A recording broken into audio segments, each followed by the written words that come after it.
we have successfully taken the Bronco to its limits here today. Not available. It's fine, we don't need that. Need that. Service. Saga continues. Hey, turn that off. Alrighty folks, so this video is going to be the backstory of all of the drama that unfolded this past weekend with my Bronco.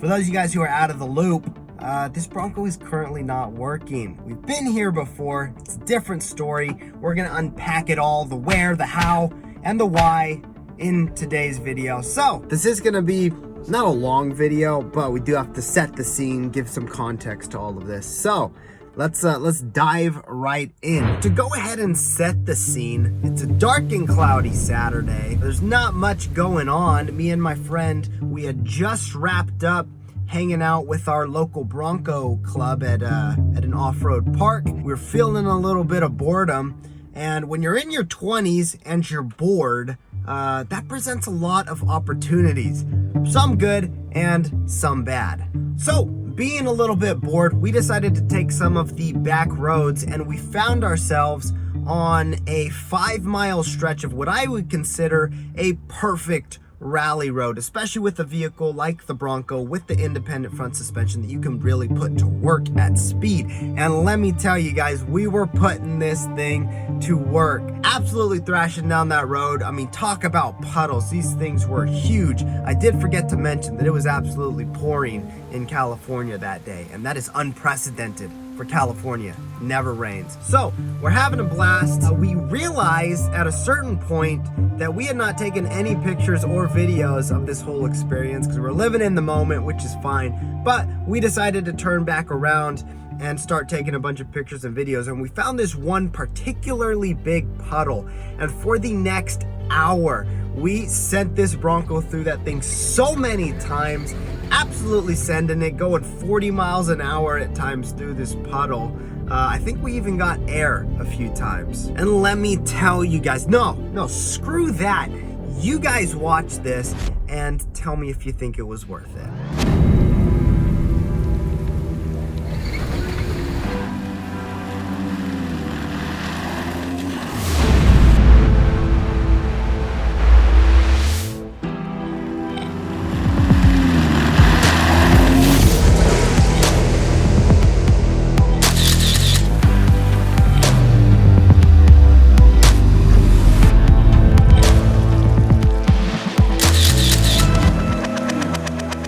I am so stoked to show you guys more of that stuff. But we get done with the shoot, we hit the pavement, and we drive for about 20 minutes with no issues. Now, I do have to point out the fact that about 30 minutes into this shoot, we did get a notification on the Bronco that said something about service the charging system or something like that. We turned the Bronco off, turned it back on, and that went away. So we're smooth sailing. At this point, we are on the freeway, and basically we get a notification that tells us the Bronco's about to shut off. So we're driving down the freeway. We literally have to swerve between two semis to make the nearest exit. We pull into a gas station and the Bronco shuts off. So now we're sitting there, and at this point, every single notification you can imagine is going off.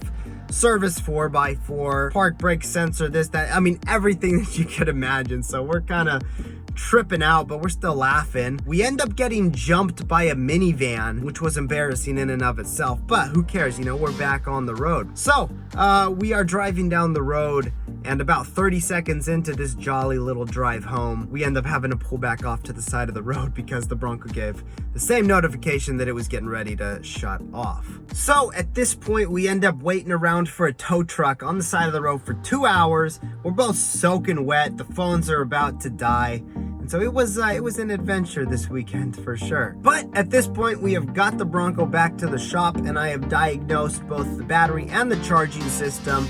The battery looks like it's okay. The charging system is definitely not happy. So a couple of people have talked about just taking out the alternator and cleaning the heck out of it, putting it back in, and maybe it'll work. What I think I'm gonna end up doing is calling Ford, seeing what they think, just because I have to drive this thing every day. We'll see what happens. At the end of the day, I think the biggest question I keep asking myself, and maybe some of you guys are wondering, is Was it worth it? A few puddles, a lot of really cool pictures and videos, and now this thing is not working. I am left without a vehicle because my other Broncos tore apart right now. Was it worth it?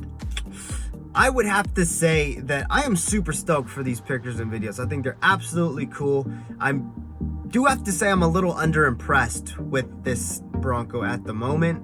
You know, we splashed through a couple puddles, like, come on. So now I do have to say we did send it. We had air a couple times. We were going 30, 40 miles an hour through this puddle at impact. You know, we couldn't really drive through at 40 miles an hour because it just bogged down, but it was some intense stuff.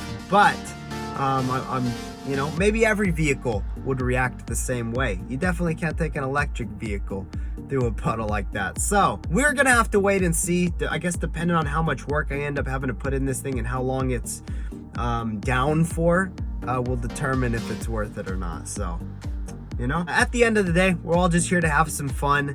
And this vehicle has definitely allowed me to do a lot of that. So I'm grateful. I'm gonna get it back on the road and I'm gonna keep you guys posted. I appreciate all of you guys watching this video and watching all the content that I'm putting out.